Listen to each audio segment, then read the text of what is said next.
sampai melindungi lehernya. Sehingga kalau senjata apa tak bisa mengenai badan, tak bisa mengenai kepala, dan terlindungi semua. Bagaimana itu? Maka salah kalau kaji.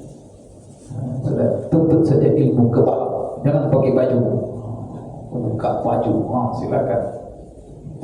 Itu bunuh diri namanya. Itunya Rasulullah SAW. Kalau setiap orang yang ikut perang, dalam surah Al-Anfal. Jadi Bapak Ibu, dalam surah Taubah juga, setiap orang yang ikut perang, itu Rasulullah tanya, ya Rasulullah, saya mau ikut. Kamu punya baju besi? Ditanya Rasulullah, kamu punya senjata?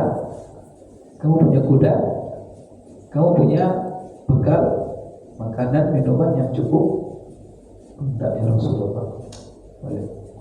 Mau bunuh dirimu. Begitu. Maka tawakal itu bukan tawakal dengan tangan kosong. Lakukan, optimalkan segala usaha, baru serahkan semuanya kepada Allah.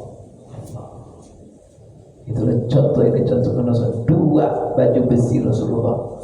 Ini menunjukkan Bapak Ibu, sangat hati-hatinya Rasulullah dan sangat optimalnya Rasulullah melakukan usaha supaya dia jangan terluka dalam perang, supaya jangan terbunuh dalam perang. Itu namanya al-akhdhu bil asbab. Itu mengambil ataupun melakukan usaha. Maka di sini Bapak Ibu, ketika itu dia sudah memakai dua baju besi. Fanahadha ila sakhra.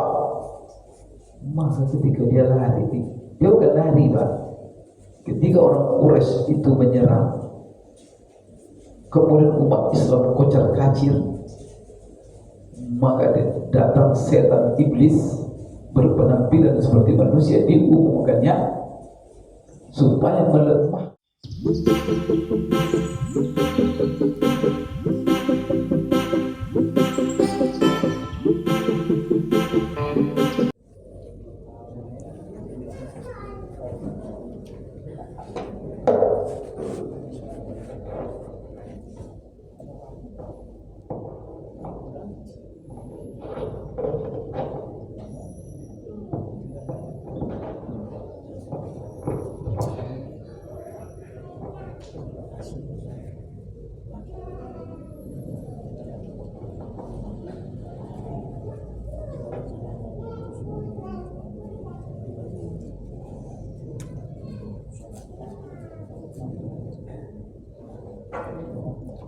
Bismillahirrahmanirrahim.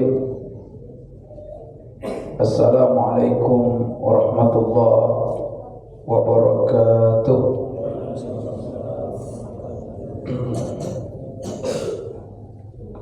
Alhamdulillahi rabbil alamin, wa bihi nasta'in ala umuri dunya waddin. Wassalatu wassalamu ala ashrafil anbiya'i wal mursalin wa ala alihi wa ashabihi wa man tabi'ahum wa iqtada bihadihim wa istanna bisunnatihim wa iktafa atharahum ila yaumiddin. Amma ba'd.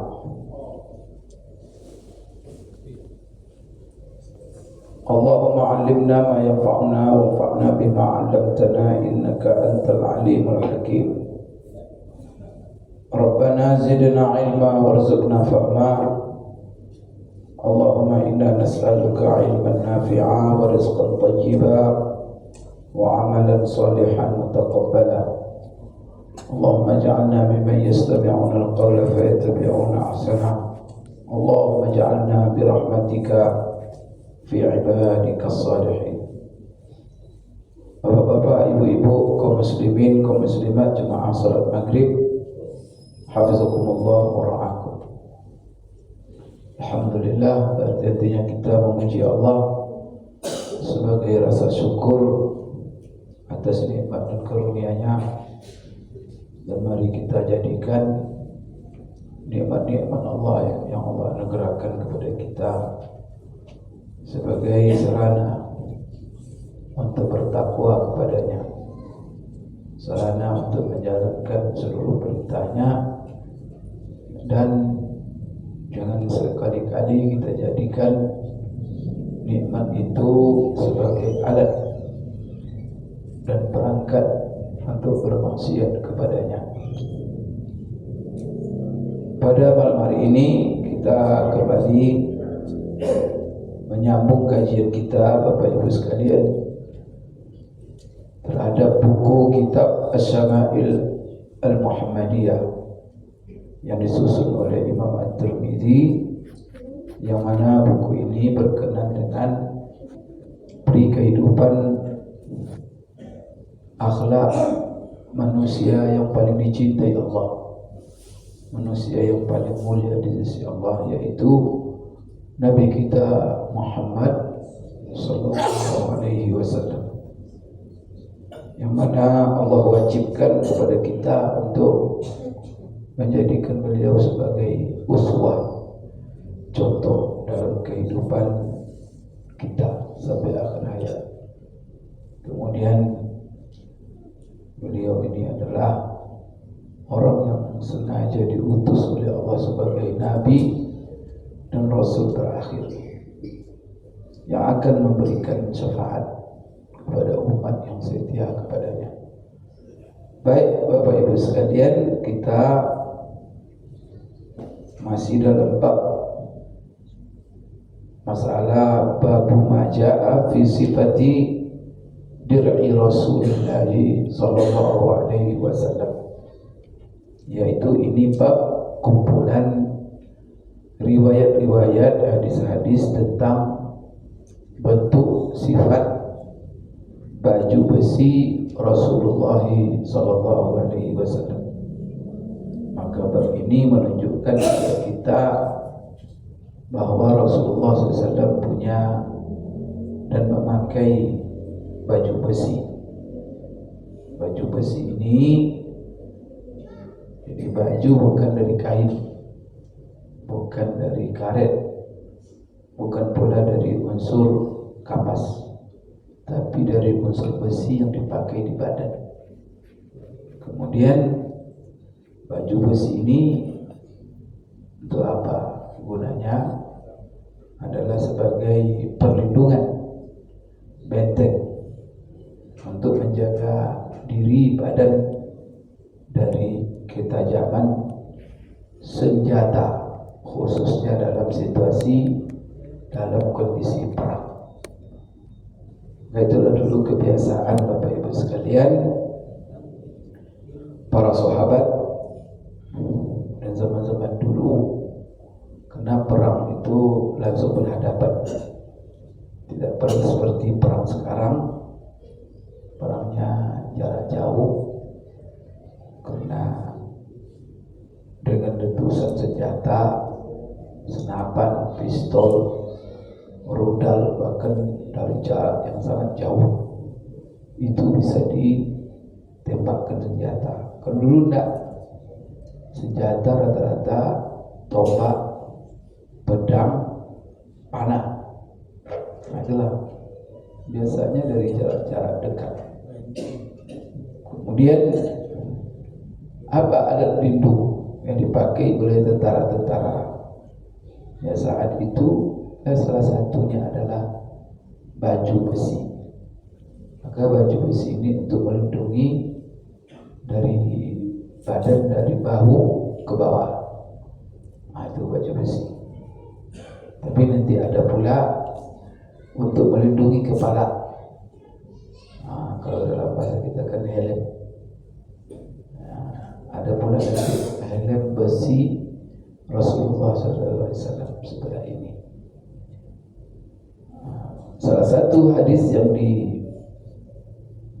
dipaparkan oleh Imam Tirmidzi masalah baju besi Rasulullah SAW adalah yang diriwayatkan oleh Zubair bin Auf.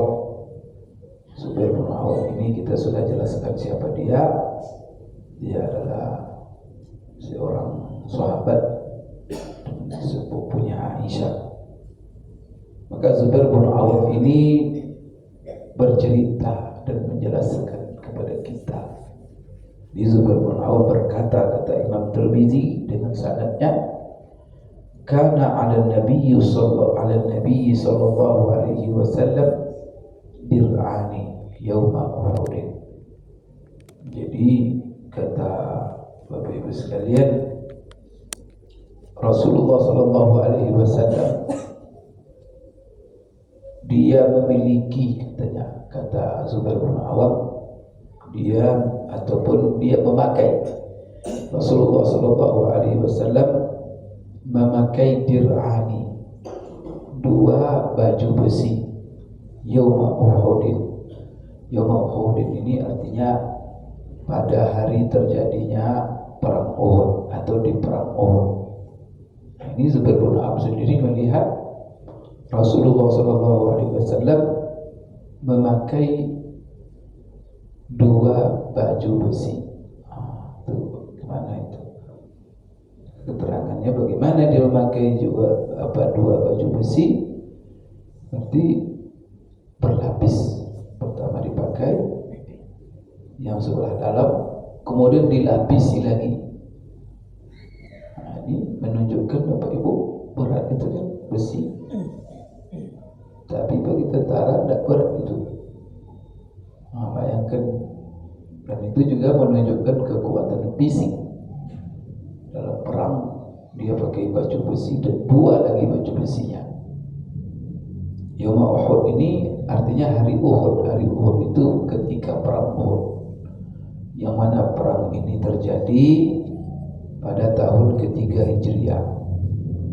Kenapa dinamakan perang Uhud? Karena terjadi di kaki bukit, salah satu bukit di Madinah namanya Bukit Uhud. Bukit ini dinamakan Bukit Uhud. Ada 3 pendapat ulama. Ada yang mengatakan dinamakan dia Bukit Uhud dikarenakan manusia pertama yang menginjakkan kakinya di bukit itu seorang umat Nabi Nuh, namanya Uhud. Itu satu riwayat. Satu riwayat mengatakan disebut dia Bukit Uhud itu adalah karena bukit itu tersendiri. Jadi Uhud itu dari kata ahad. Ahad itu satu. Dia tersendiri dari bukit-bukit yang lain. Maka kalau kita lihat, saya kan lama di Madinah, 15 tahun. Kalau Madinah itu dari atas kelihatan seperti piring. Nah, di tengahnya datar, tapi dikelilingi oleh bukit. Nah, dan bukit ini bersusun-susun. Kalau bahasa kita sekarang bukit barisan, berantai. Jadi antara satu dengan lain itu saling bertaut. Kecuali Bukit Uhud. Maka Bukit Uhud ini lepas dia, terpisah dari bukit yang lain. Maka dinamakanlah dia Bukit Uhud. Kemudian ya ada lagi Bapak Ibu sekalian, dia mengatakan dinamakan di Bukit Uhud itu simbol tauhid, qul huwallahu ahad. Karena kata Rasulullah sallallahu alaihi wasallam, "Hadza jabalun yuhibbuna wa nuhibbu." Nah, perang Uhud itu dia salah satu perang yang membela, mempertahankan ajaran tauhid. Ya, yang penting itu beberapa alasan kenapa dinamakan dia Bukit Uhud. Kemudian perang ini sebabnya adalah tahun ketiga Hijriah itu tahun keberapa? Artinya tahun ketiga Rasulullah ada di Madinah.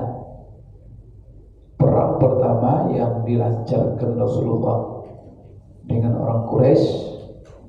Jadi sebelum ada perang Badar atau sebelum Rasulullah hijrah, Rasulullah tak diizinkan oleh Allah berperang.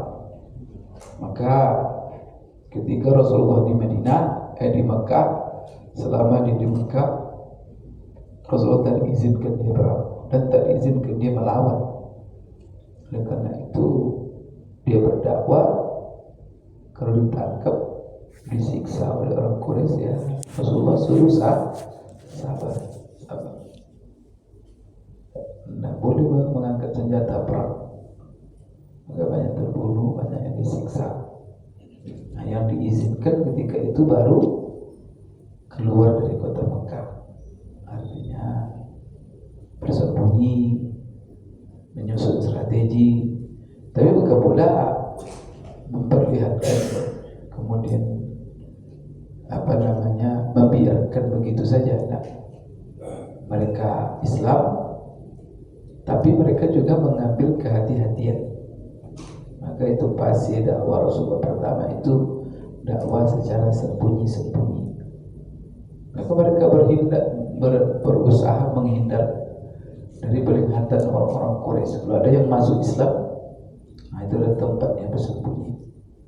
Dan mereka juga supaya jangan disiksa oleh orang Quraisy, kalau mereka melakukan ibadah sembunyi-sembunyi, maka tak bisa mereka menampakkan ibadah mereka secara terang-terangan ketika di Mekah sebelum hijrah.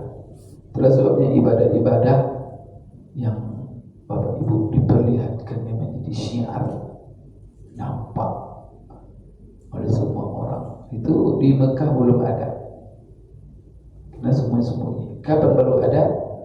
Semua ibadah-ibadah itu baru ada setelah hijrah, setelah umat Islam kuat.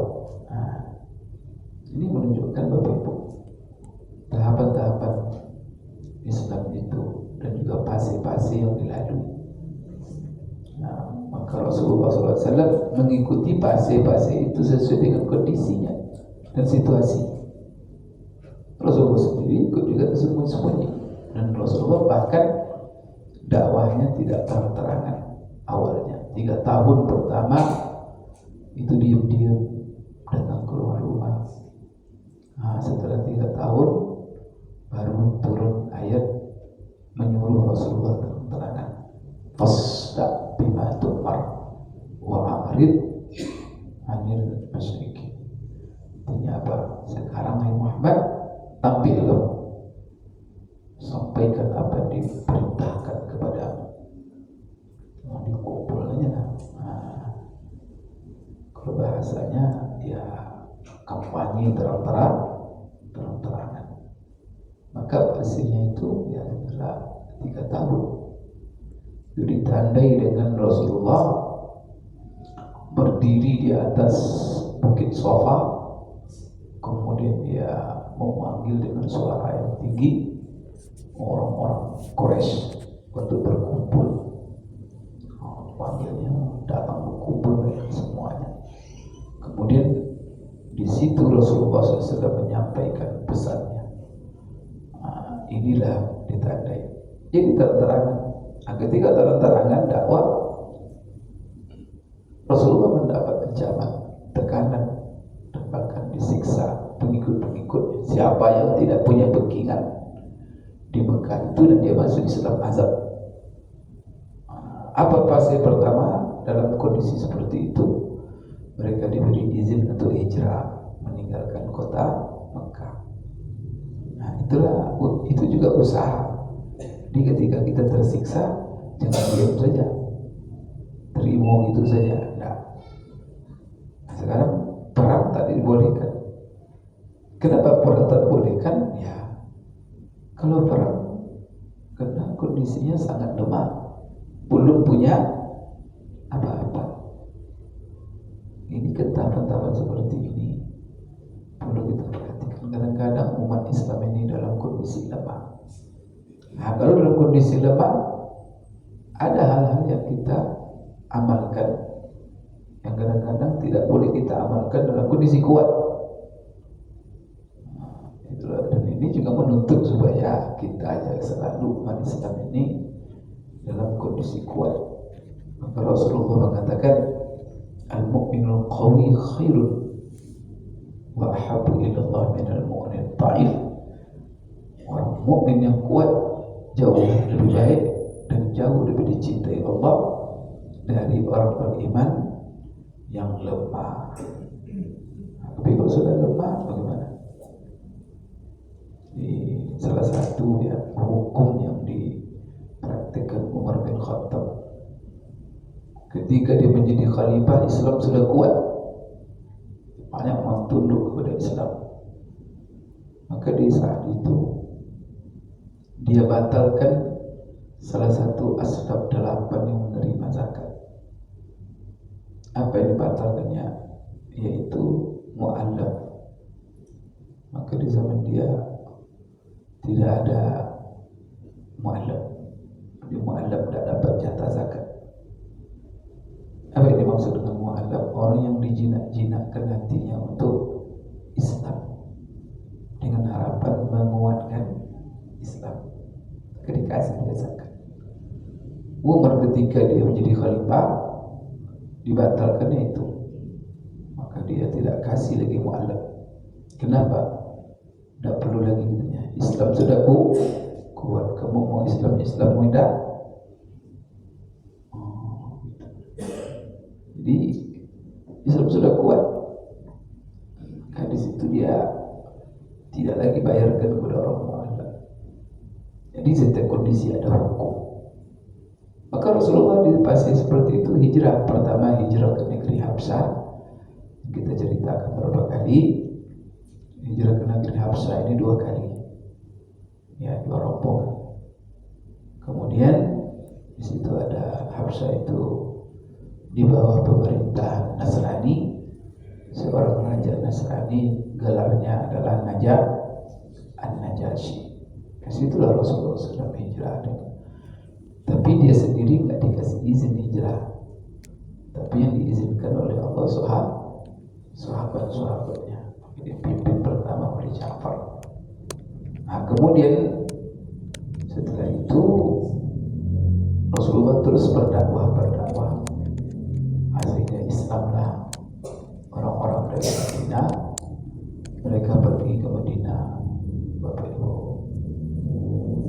mereka betul-betul bukan hanya masuk Islam di Mekah. Jadi orang-orang Madinah itu dulu sebelum Rasulullah diangkat jadi Rasul, mereka sudah datang ke Madinah setiap tahun, orang-orang Arabnya, untuk melaksanakan haji.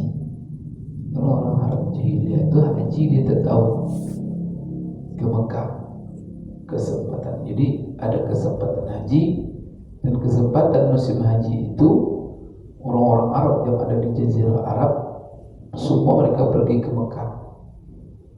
Nah, di samping haji adalah untuk melakukan misi perdagangan. Maka dari mana-mana datang ke Mekah. Maka musim haji itu musim bisnis, musim dagang, musim mencari duit. Itulah sebabnya ketika haji itu disyariatkan kepada umat Islam, Allah tak batalkan masalah bisnis dalam haji. Maka apa kata Allah? Laisa 'alaikum junahun an tabtaghu fadlan min rabbikum. Kamu yang Islam silakan haji, tidak ada masalah. Di sela-sela haji kamu berbisnis. Kan ada masalah nanti. Tapi jangan Bapak pergi haji itu bawa pula bisnis rokok. Manusia haji ini 1 koper rokok isi. Astagfirullah. Sehingga dijualnya di jemaah 1 koper rokok isi. Ini kan jemaah ini macam-macam. Sana dilarang merokok di tanah suci itu. Kan tanah suci, harus kita jaga kesuciannya. Merokok itu kan gimana pun tidak baik.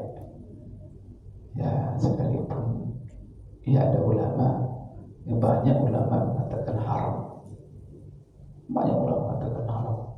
Bahkan hampir sepakat zaman sekarang ulama mengatakan merokok itu haram. Tapi orang Indonesia ini tak peduli dia, semakin merokok dia. Ya, kesusah. ngasih tahu. Di kita ini kadang-kadang mendahulukan budaya, kebiasaan daripada agama.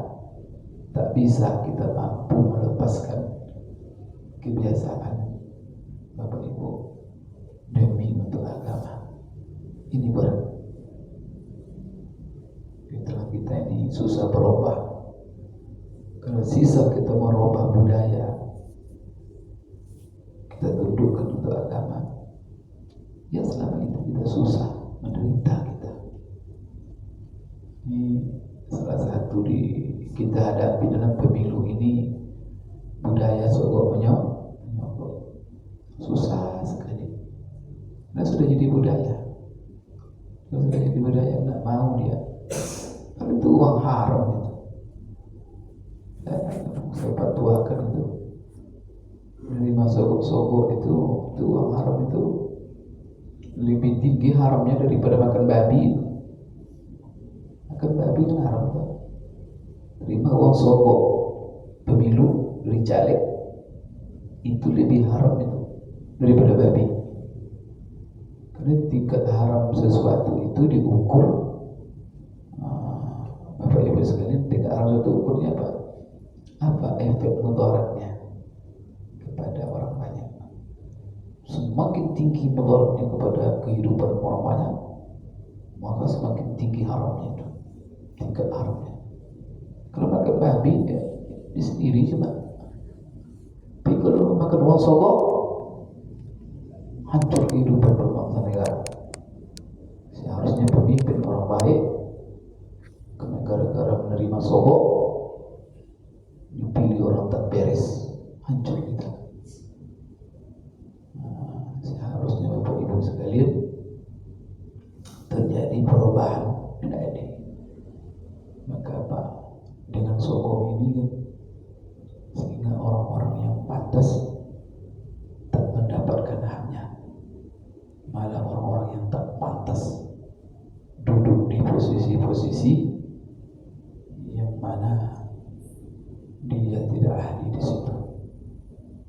Karena itu pemilu ini tolong dijaga, jangan sampai diberikan suara kita kepada orang yang tidak ahli. Maka itu amanah.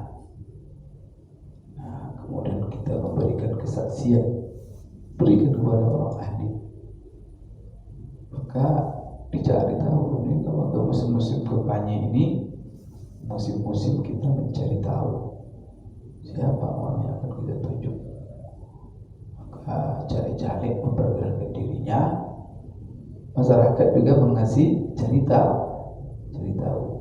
Sehingga harus sudah tahu Bapak Ibu siapa yang akan dipilih nanti. Untuk presiden sudah tahu yang dipilih. Ini dekat lagi nih. Jadi di jalan kasih orang duit, nomor sekian katanya, apa ya itu? Karena blank. Jangan pergi ke kotak suara itu blank, tak tahu siapa.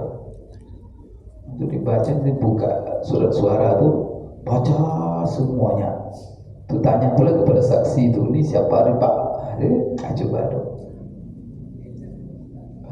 Maka siapa presiden harus sudah tahu, siapa ke DPR RI, siapa akan kita pilih, sudah tahu orang. Sudah tinggal.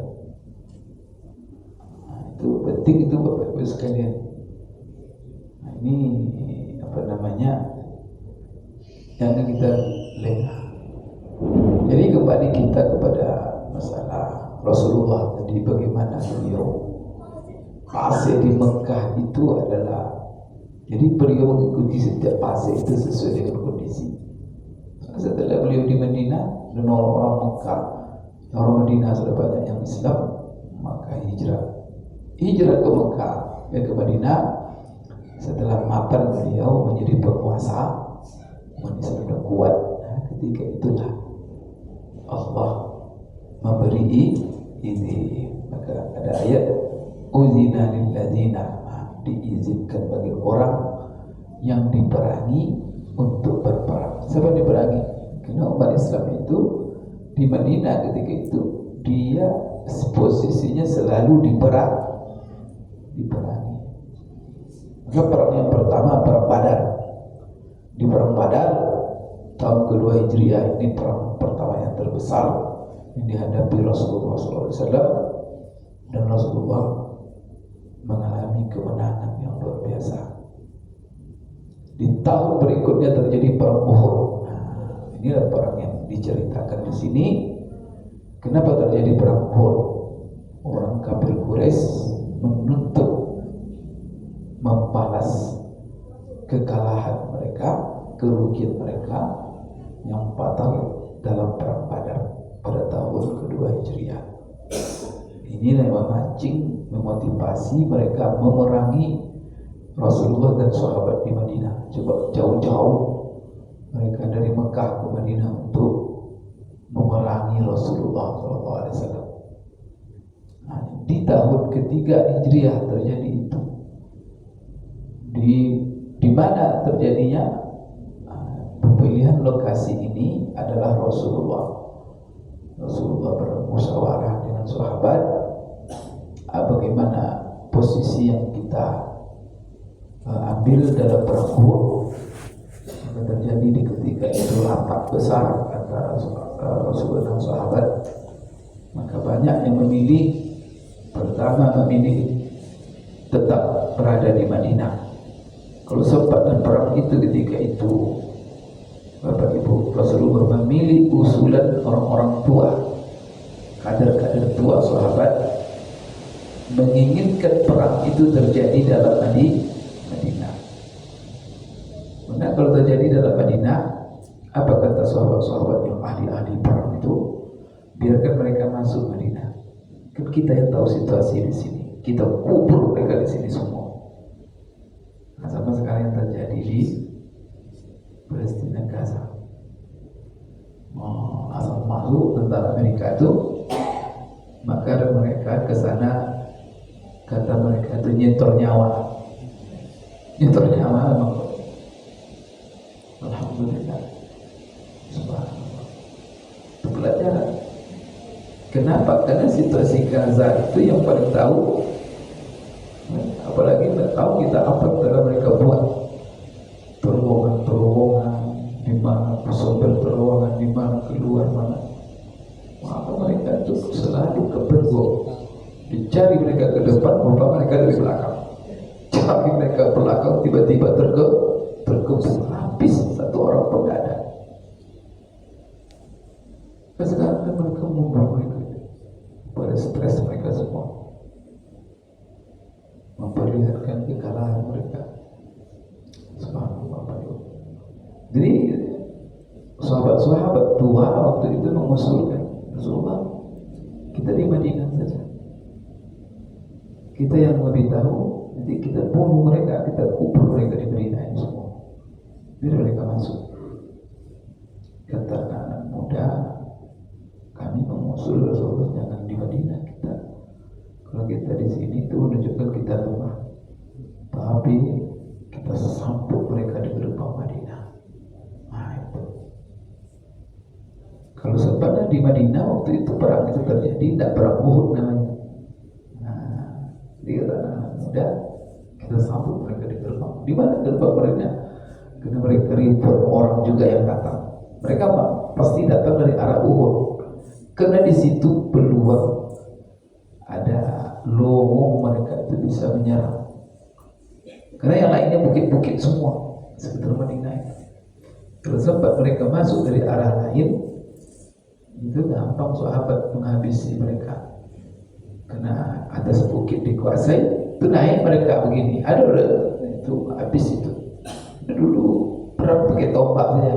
Kalau tombak dari bawah ke atas tidak jalan dia, tapi kalau dari atas ke bawah laju dia. Kalau bukit dikuasai, itu kalau mereka menyerang lewat bukit tidak mungkin. Maka dataran yang ada yang mereka bisa masuk menyerang Madinah itu dari Uhud itulah. Maka disambutlah. Nah, itulah kata anak muda, kita sambut mereka di gerbang Madinah itu, di Uhud. Maka mereka sepakati di Uhud disambung. Maka Rasulullah SAW menyusun strategi perang dengan memposisikan tentaranya ketika itu Bapak Ibu ada 3 komponen. Ada tentara pasukan berkuda, ada tentara pasukan jalan kaki, ada pasukan pemalah. Rasulullah sudah tunjuk siapa kapten untuk tentara pejalan kaki, siapa kapten untuk tentara berkuda, termasuklah Hamzah itu tentara berkuda. Faris namanya itu dalam bahasa perangnya. Kemudian ada lagi pemalah, pasukan pemalah itu khusus pula. Apa yang terjadi? Maka di sini Bapak Ibu sekalian, terjadilah perang dengan segala kisahnya, yaitu sahabat mengalami kemenangan di awal perang. Orang-orang kafir Quraisy lari kucar-kacir melihat panah. Tentang hal strategi Rasulullah, dia tidak tahu nanti apa yang terjadi dalam perang itu. Ditaruhnya di atas sebuah bukit kecil namanya Bukit Rumat. Ada di sini. Kemudian nanti kalau terjadi perang di bawah, kena hantam dengan panah, hujani mereka dengan panah. Dan ini tempat ini jangan tinggalkan ini sampai ada apa-apa dari saya. Maka Bapak Ibu, terjadilah di situ pelanggaran terhadap perintah Rasulullah SAW. Ketika terjadi pelanggaran itu, maka apa yang dilakukan Rasulullah SAW? Pucat kacir umat Islam. Karena Khalid bin Walid ketika itu komandan pasukan berkuda orang Quraisy, dia masuk masuk Islam dia. Dia hanya bukit kosong, mau balik dia. Dikuasai bukit kosong itu, karena dia tahu di sini dah kepung pangkat sentral kemenangan umat Islam dari bukit itu. Dan datang mereka melihat panah dari atas seperti hujan. Yang kacil mereka lari. Setelah mereka lari, sahabat-sahabat itu ditinggalkan oleh mereka ke seluruh hartanya, berebut harta. Makanya di atas bukit turun, lupa mereka pesan Rasulullah SAW. Maka Khalid bin Walid balik, dikuasainya bukit itu, dibunuhnya yang ada. Kemudian dihujanilah sahabat yang sedang ngumpulin harta di dunia. Ke dunia ini selalu membuat kita kalah. Maka umat Islam ini kalau tidak iman kalah terus. Maka kita ini bagaimana supaya kita kalah? Selalu digoda dengan dunia. Dunia itu duit. Dunia itu jabatan, dunia itu perempuan nafsu. Tidak mempan dengan ini, tidak mempan dengan ini. Kalau sudah umat Islam sudah bisa seperti itu, ya sudah umat Islam dikuasai.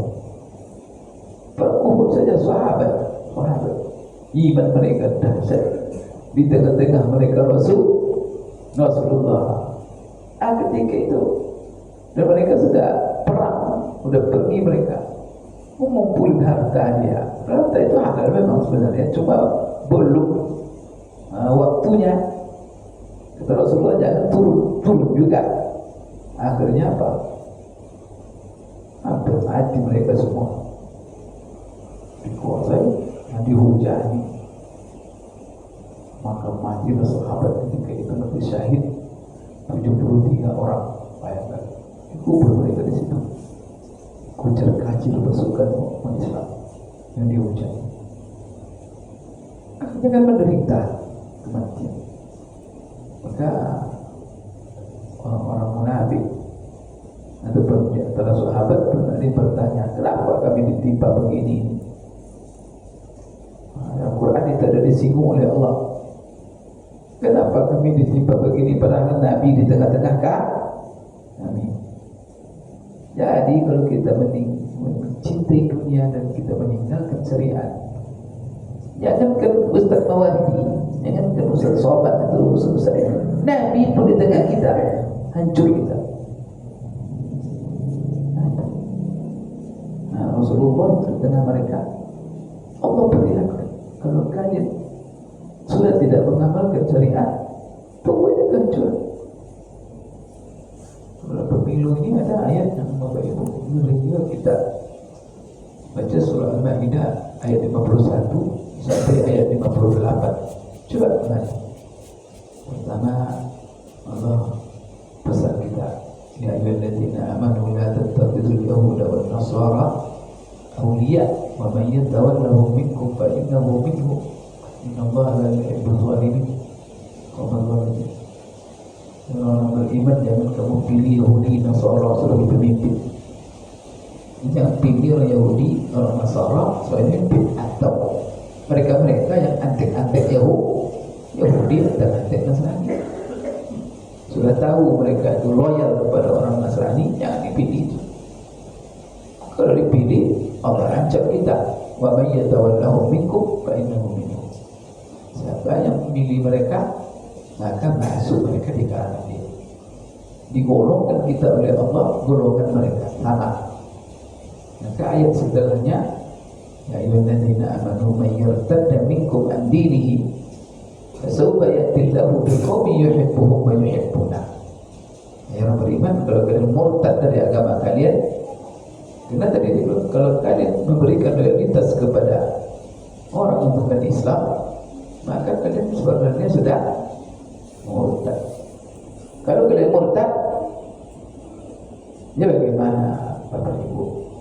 Jadi orang Yahudi karena memilih pemimpin itu maknanya adalah menyerahkan seluruh urusan hidup kita kepada pemimpin, termasuk urusan agama kita. Gimana Bapak menyerahkan urusan agama Bapak kepada orang yang tidak itu salahnya. Orang beriman saja bermasalah, karena kalau apalagi orang tak, maka Allah ancam sekali.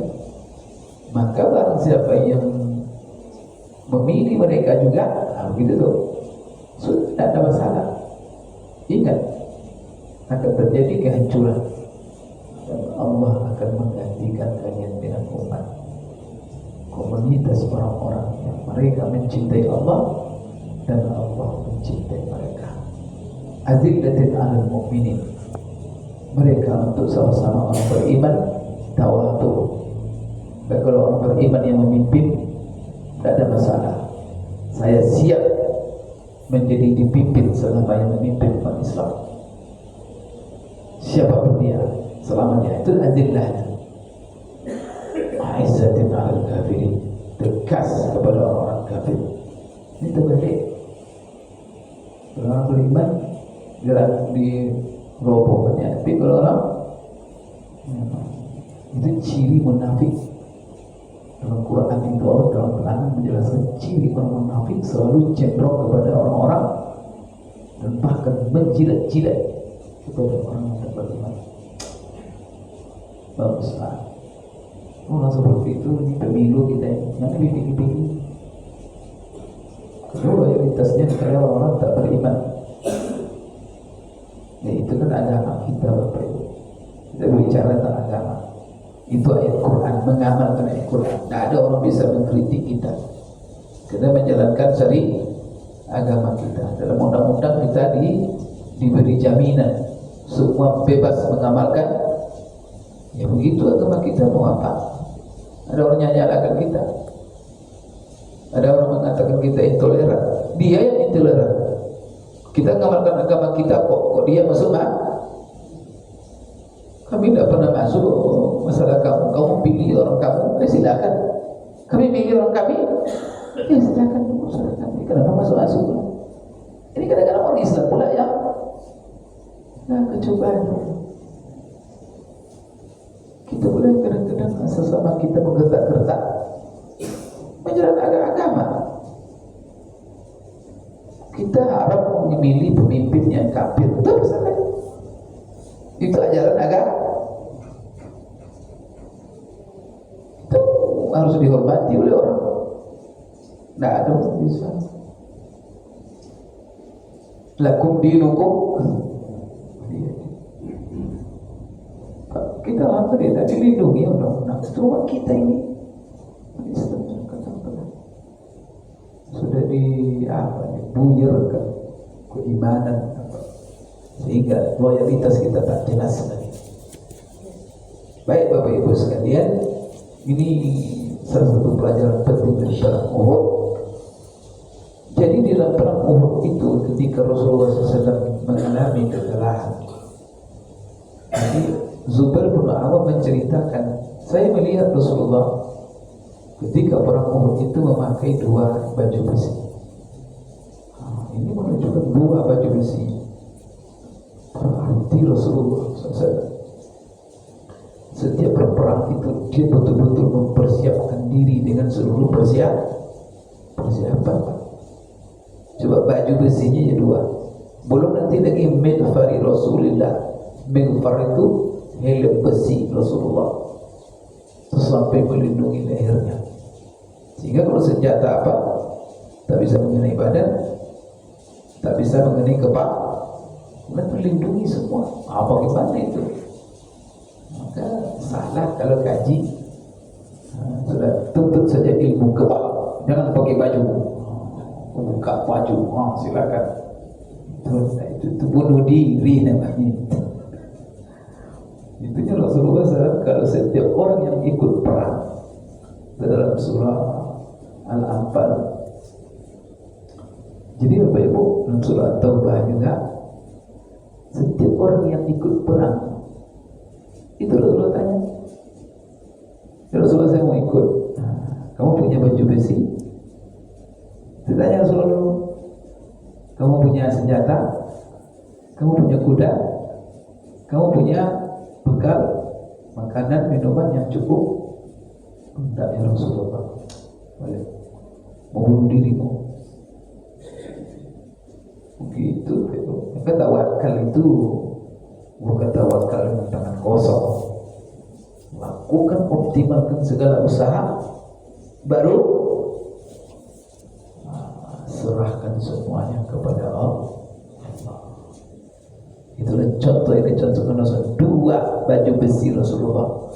Ini menunjukkan Bapak Ibu sangat hati-hatinya Rasulullah dan sangat optimalnya Rasulullah melakukan usaha supaya dia jangan terluka dalam perang, supaya jangan terbunuh dalam perang.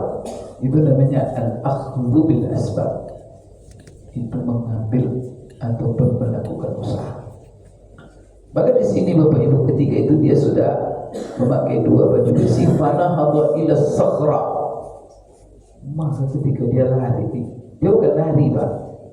Ketika orang Quraisy itu menyerang, kemudian umat Islam kocar kacir, maka datang setan iblis berpenampilan seperti manusia, diumumkannya supaya melemahkan semangat perang sahabat waktu itu.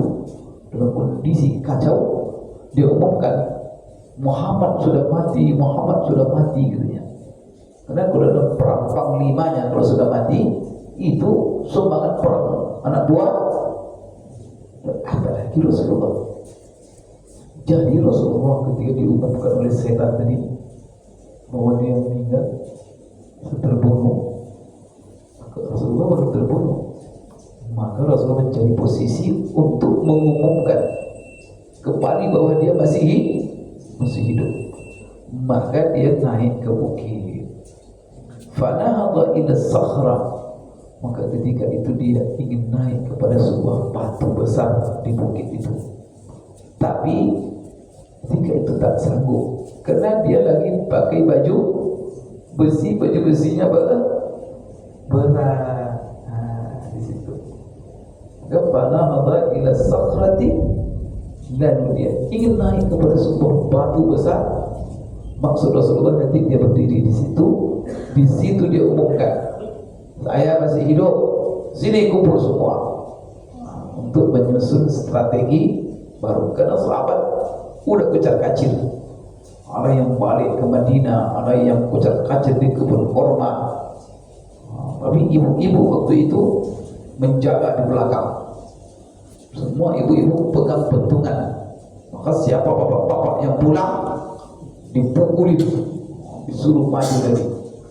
Karena salah satu larangan perang tak boleh mundur. Itu dosa besar dalam perang, lari. Kalau sudah perang itu harus siap. Perang itu bawa kain kapan? Begitu Pak, perang. Maka di situ, maka sahabat banyak pulang ke Madinah. Karena sudah diumumkan, maka banyak yang sedih. Apa kata ibu-ibu kepada suami-suaminya? Jangan sampai pulang sebelum kami melihat wajah Rasul. Nah, jadi Rasulullah naik ke sepatu besar, tapi bapak ibu dia tak sanggup. Pada biasanya, ada tahtahu. Maka dipanggilnya Tolha, kemudian disuruhnya Tolha menundukkan punggungnya, berdiri Rasulullah di atas punggung Tolha untuk naik ke atas batu. Lalu Tolha memberikan punggungnya, dan Rasulullah SAW menginjak punggungnya untuk menaiki batu. Fasa'ada Nabi sallallahu alaihi wasallam, lalu Rasulullah SAW naik sampai dia berdiri tegak di atas batu tersebut. Ketika dia berdiri, langsung dia mengatakan, "Aujaba Talha." Silakan kalau azan dulu kita baru sekitar.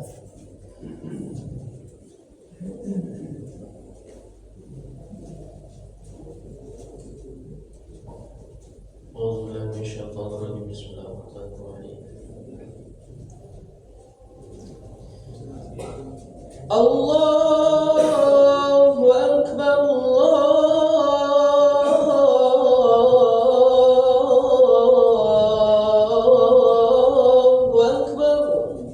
Akbar, Allahu Akbar,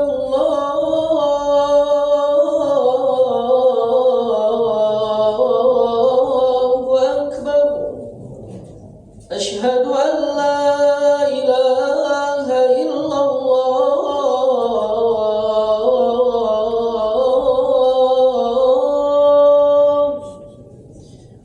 Asyhadu an la ilaha illallah.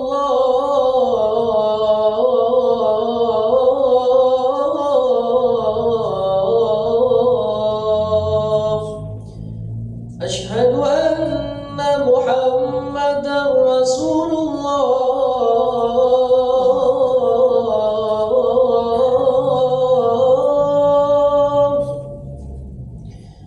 Asyhadu anna Muhammadar Rasulullah.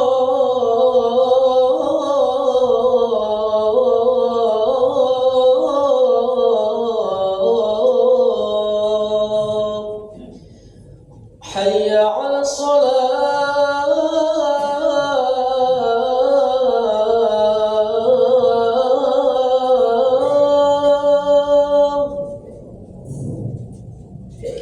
Hayya 'ala shalah.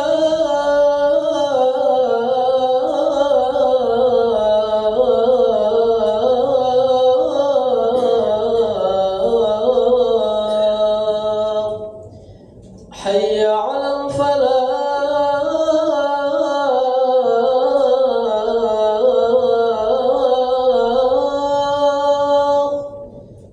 Hayya 'alal falah.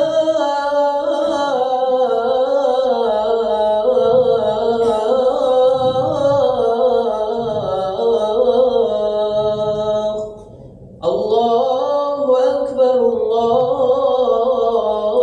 Allahu Akbar. La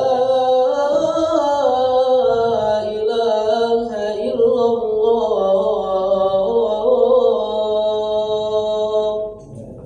La ilaha illallah.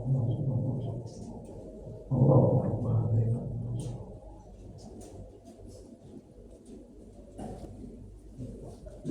Baik Bapak Ibu sekalian, jadi itulah hadis yang menjelaskan adanya Rasulullah punya dua baju besi di peperangan Uhud. Maka ini bagaimana Rasulullah optimalnya dalam mengambil kewaspadaan. Dan ini sebenarnya mengamalkan firman Allah terdapat dalam surah An-Nisa ayat 71, khudhu hizrakum. Maka apa kata Allah? Khudhu, tingkatkan selalu kewaspadaan. Jadi umat Islam ini harus selalu tidak boleh abai. Abai kita, lalai kita habis. Kena musuh banyak. Ada yang tak nampak, ada yang nampak. Yang paling bahaya itu apa? Yang tak nampak. Yang paling bahaya itu apa? Yang berpura-pura. Kita tidak tahu dia musuh. Maka dikatakan seperti Musa berbulu. Dia bulunya ayam, rupanya Musa. Kita kira teman, rupanya menghancurkan.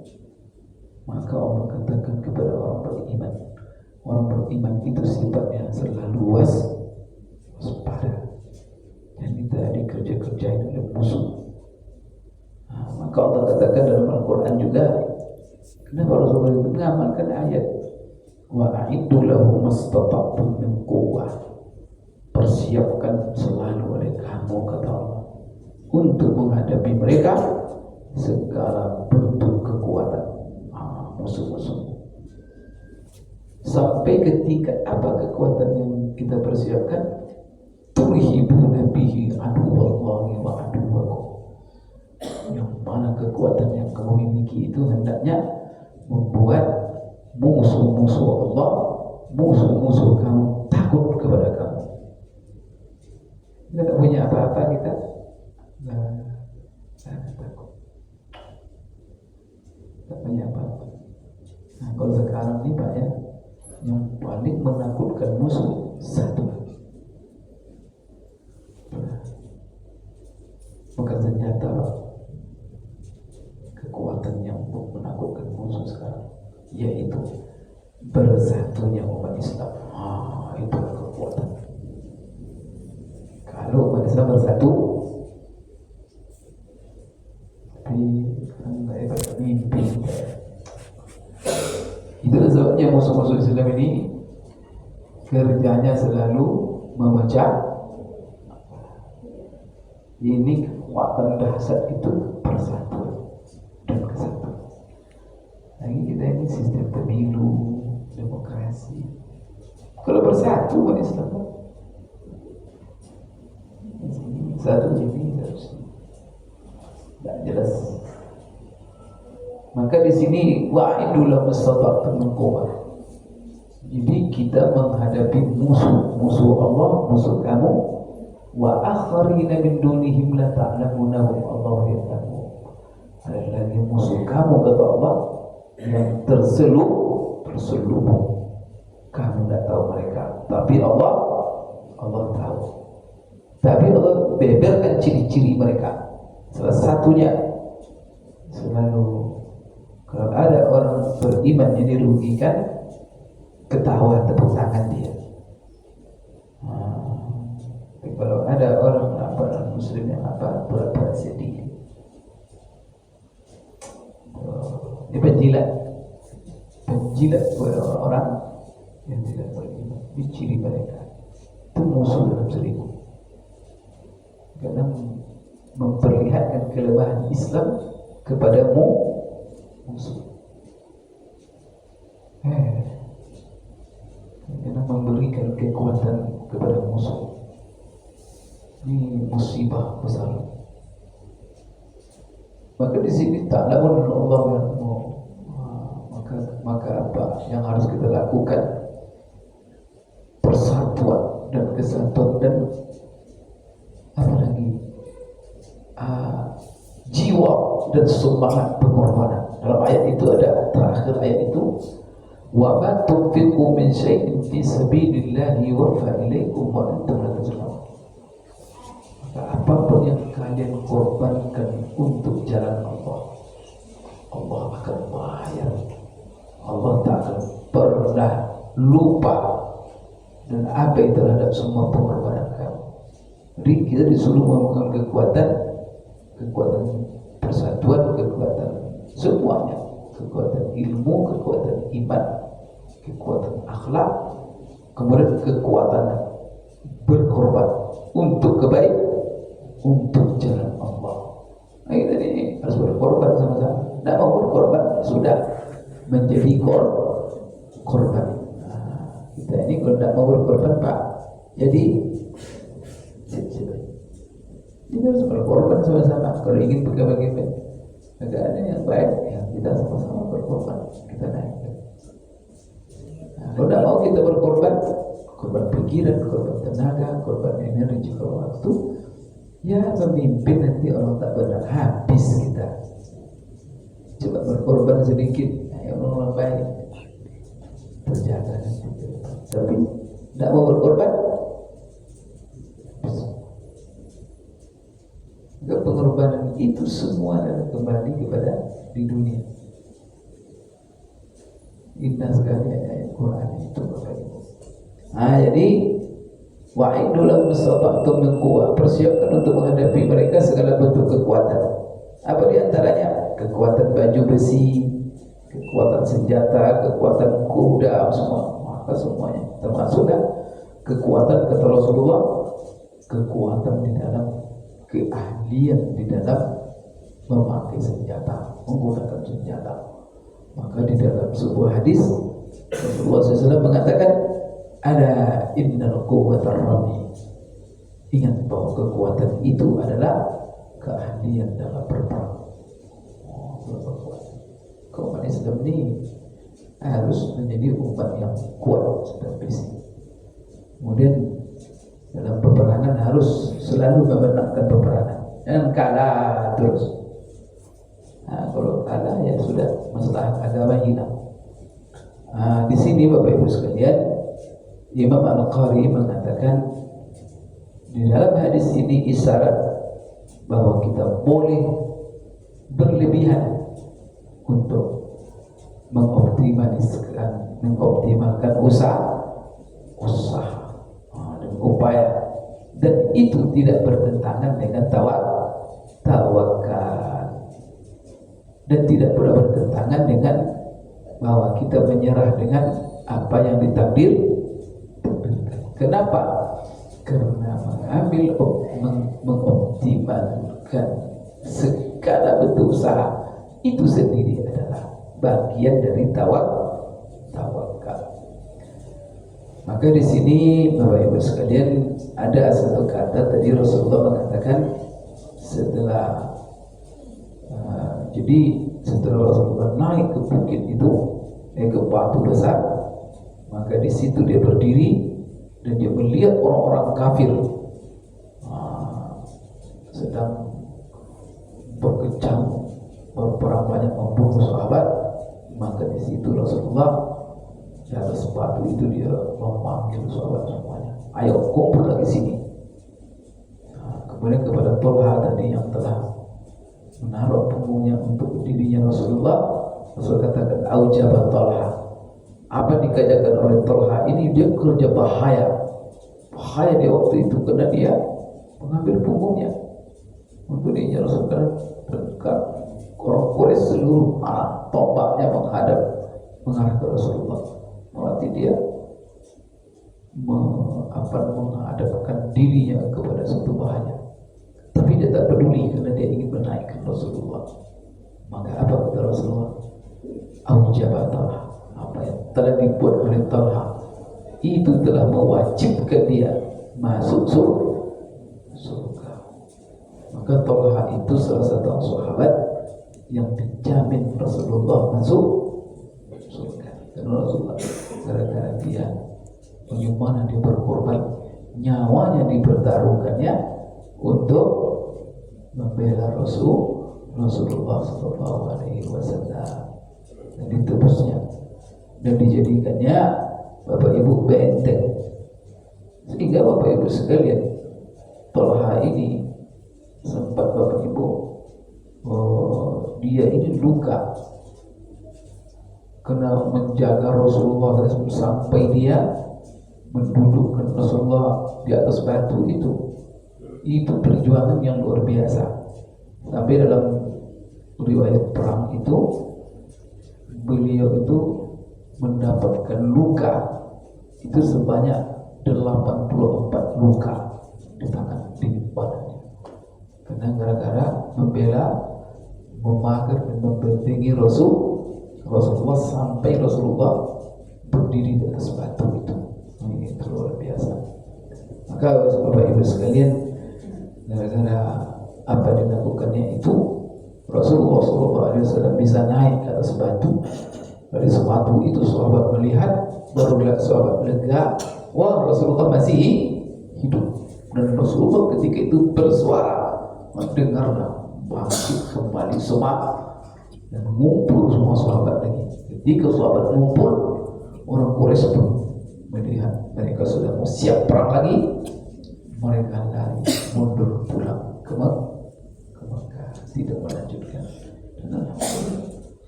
Maka sebenarnya tidak kalah, tapi umat Islam mengalami banyak korban. Itu dapat saya sampaikan, insyaallah kita sambung. Bapak Ibu sekalian, pada kesempatan lain aku lakukan hadza wa astaghfirullah li wa lakum subhanakallahumma rabbana wa bihamdik asyhadu an la ilaha illa anta astaghfiruka wa atubu ilaik. Assalamualaikum warahmatullahi wabarakatuh.